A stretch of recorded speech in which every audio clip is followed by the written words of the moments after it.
से मुझे धमकियां मिल रही थी। वर्तमान महासचिव नीतू यादव व अन्य अजय यादव व अन्य लोगों के द्वारा आज मैं जब सुबह परिसर में आया हूं तो इसमें आजम एजाज और उनके साथ में अज्ञात लोग आए हैं, मेरे ऊपर बम से हमला कर दिया। एक बम फटा है, 2 बम यहाँ पड़े हुए हैं और जब उन्होंने असलाह मेरे ऊपर ताना तो मेरे एक जो है साथी अधिवक्ता ने पकड़ लिया, तब जाके ये लोग यहाँ से भागे हैं।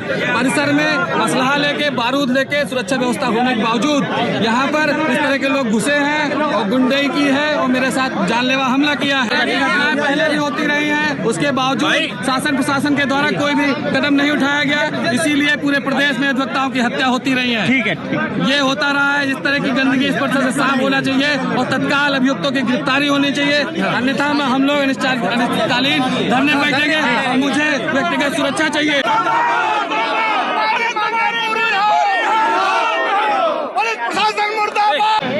हुआ ये है कि संजीव लोधी जॉइंट सेक्रेटरी हैं लखनऊ वाले में, इनके चैम्बर पर भी कुछ लोग आए, करीब 2 घंटा हुआ, अचानक गाली गलौज करने लगे। उसके बाद एक आदमी ने जो निकाला है गोला मारा, फट गया, उससे 2-3 लोगों को चोट आई, 3 लोगों को। दूसरा मारा, वो फटा नहीं। उसके बाद हाथ में जो है कट्टे टाइप के लिए जो है लहराते हुए सब भाग गए। कौन लोग थे, किससे मामले? ये अभी कुछ नहीं क्लियर हो पाया क्योंकि कोट पहने हुए थे और उनको हम लोग पहचानते भी नहीं है। देखिए, ये सिविल कोर्ट परिसर बहुत बड़ा है, बहुत सारे गेट हैं इसके और हर गेट पे उतनी सुरक्षा नहीं हो पाती है जितनी होना चाहिए। या तो कुछ गेट बंद किए जाएं, 2-4 गेट जैसे रखे जाएं, उसमें सुरक्षा हो, भरपूर सुरक्षा होगी तभी होगा। आजकल सुरक्षा थोड़ी टाइट की गई, लेकिन कहीं ना कहीं चूक हुई है जिससे ये अधूरे आ जाना, इसका मतलब सुरक्षा नहीं है। मेरा नाम नरेंद्र सिंह है। नरेंद्र सिंह जी, आज इतनी बड़ी घटना हो गई सुरक्षा को लेकर, जिस तरह से यहाँ हर जगह आवाज़ उठती थी, आज वकीलों के साथ इस तरह की घटना होती है। घटना के विषय में अगर बात किया जाए तो यहाँ के लिए आम बात हो गई है।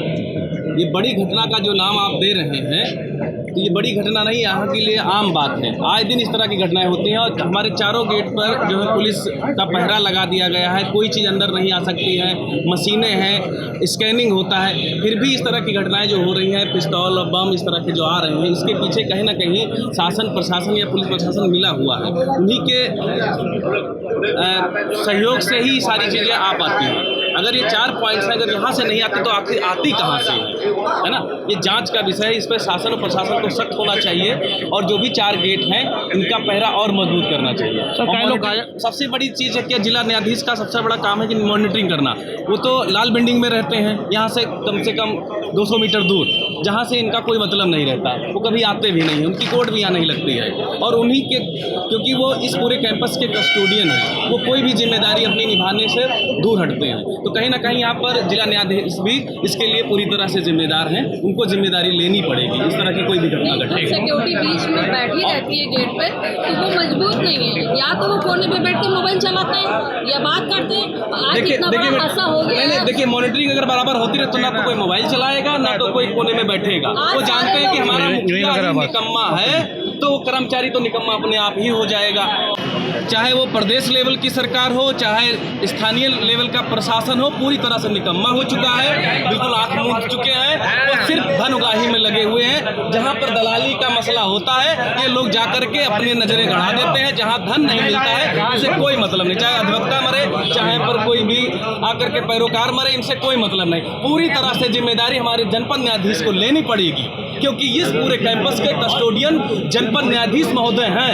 हम पूरी जिम्मेदारी पूरी जो है ये जनपद न्यायाधीश की फॉल्ट है और किसी की नहीं, ना पुलिस की है ना किसी की है।